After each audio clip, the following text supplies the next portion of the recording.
Levack Goz here with you, 104.5 The Team and 104.5theteam.com. A lot of things going on in Cleveland. It's the Cavaliers. It's some baseball moves. The Browns getting a win. So when things are happening in Cleveland, we bring on our guy, the Lake County News Herald, doing all the things online at JL_baseball. It is Justin Lada. And Justin, we're going to start with the baseball moves. Edwin Encarnacion signs with the Cleveland Indians, not the Boston Red Sox. How could this move affect the AL East now that Encarnacion is no longer playing in that division? Yeah, I mean, it makes the Toronto Blue Jays a little bit weaker, obviously. The Red Sox opted to go with Mitch Moreland and move Hanley Ramirez to first base, so they're kind of banking on the rest of their young guys taking a step forward, and then their pitching rotation, obviously, they have Chris Sale now, so they're pretty darn set there. So now it makes it look like the Red Sox are in a class of all their own, and the AL East and everybody else is playing for next year or looking to retool for the future. Does that now make the Cleveland Indians the American League favorite, or is it the Boston Red Sox?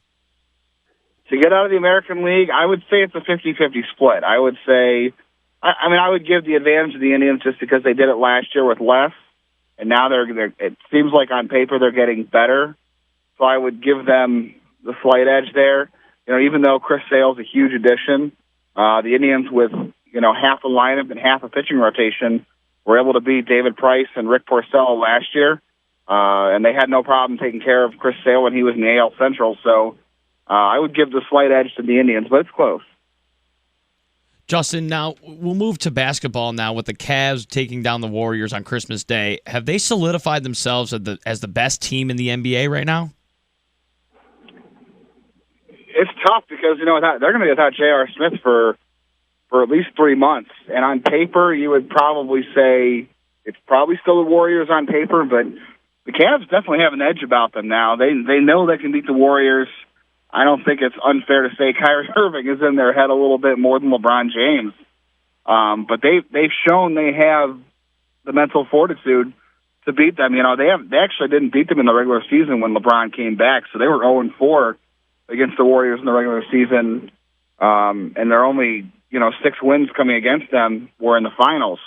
But now I don't think the regular season matchup means all that much, but you can tell it did a little bit mentally. And Draymond Green had his normal fits and antics, and Kyrie Irving hit another clutch shot. So I would say there's maybe an edge there, but on paper, I think depth-wise, there's still some things they can do to get better, but they're up there. It's a 50-50 split. He covers Cleveland sports for the Lake County News Herald and also Burning River Baseball. It's Justin Lada here on 104.5 The Team and 104.5theteam.com. So I'm watching this game on Christmas, Justin, with a bunch of family members.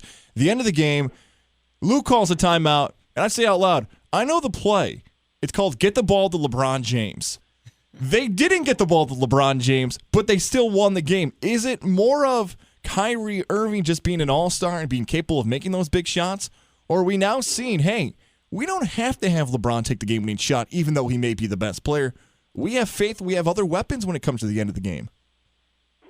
Kyrie Irving shown throughout his career, even before LeBron came back to Cleveland, and when early in his career, Kyrie had always shown the aptitude to be able to take over a fourth quarter.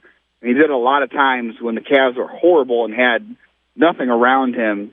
He did a great job of taking over that quarter and hitting some clutch shots, and it only got better with LeBron there. So I would actually say, give the ball to Kyrie. I think Kyrie has that. I hate to say clutch gene, but Kyrie can make a guy miss, can do a turnaround, can hit the shot from the outside. Just has a better shot than LeBron. LeBron has shot the ball from outside a lot better this year, and he hit a bunch of threes against Golden State, so he's looked better in that sense. But I think definitely the first option is definitely Kyrie Irving when the game's on the line like that. Depending on what you need, obviously, in that situation, I think getting any kind of mid-range jumper turnaround from Kyrie is a better option than it is LeBron late in the game, because I think if you want LeBron to drive the lane and get a foul, that's more likely, even though how many times do we see LeBron take contact and not get that call? But I think if you're looking for a mid-range or a three, I think Kyrie Irving is definitely the way to go, and that situation was definitely the right call. Justin, we've seen a lot throughout the NBA, not only with the Cleveland Cavs sitting LeBron James a lot, but a lot of other stars have been sitting throughout games throughout the season. Now, Have you seen a backlash throughout Cleveland fans about LeBron sitting, especially at home games, even going away to certain places? I would say the majority, if not overwhelming majority, of Cavs fans understand it, and they want that because they've seen the championship, they see what it takes. And assuming how the Cavs are almost a lock to get back to the NBA Finals, I think everyone, you don't want to assume that, but and obviously you've seen injuries to J.R. Smith and Chris Anderson, but we all take for granted health. But if they're healthy, they're going to get there, we think, and there's no sense in playing guys on back-to-back nights or risking injuries when they don't need to and keeping guys fresh for the postseason. I think every Cavs fan understands that, and obviously from a broader perspective, people don't like it because it weakens the product. Obviously, you get all those Memphis fans, and a lot of people get upset about it. And there's some radio hosts in Cleveland that have ridiculous arguments for why LeBron needs to play every game or needs to play more of these games. But I would say overall, at least in Cleveland, everybody understands the process when it concerns sitting LeBron or sitting Kyrie and sitting Kevin Love. He covers Cleveland sports for the Lake County News Herald, Burning River Baseball. Justin Lada joins us here on 104.5 The Team. And the big news out of Cleveland, the Browns won a football game.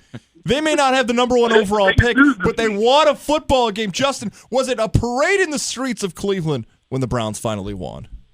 No, the parade was supposed to be if they finished the season, went 0-16, not for winning a game. So we're denied a third parade this year, or a second, I guess. We wanted a third, but we're denied our second parade yet again.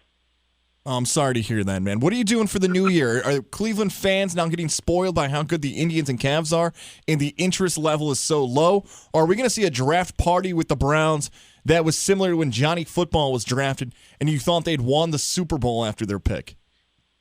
I don't know. The draft's going to be interesting this year because if they find a way to lose next week and come away with a number one overall pick, I think it'll be the first time they've had a number one overall pick in 16 years. I think there's just nobody in the draft that looks like, besides Myles Garrett, that looks like a franchise changer. But even then, the Browns have drafted Courtney Brown before, and we saw how that worked out. I don't know how excited you can get for. I mean, maybe it's just me being jaded, but I don't know how excited you can get for a Browns draft, considering every number one overall pick or every time they pick high, they seem to find a way to blow it. Well, whether the Browns have the number one overall pick or they don't, you are always our number one overall pick when we talk Cleveland sports. It is Justin Lada. Justin, Happy New Year, my man. We'll talk again soon in 2017. Take care. Thank you very much. I feel so good going into the new year now.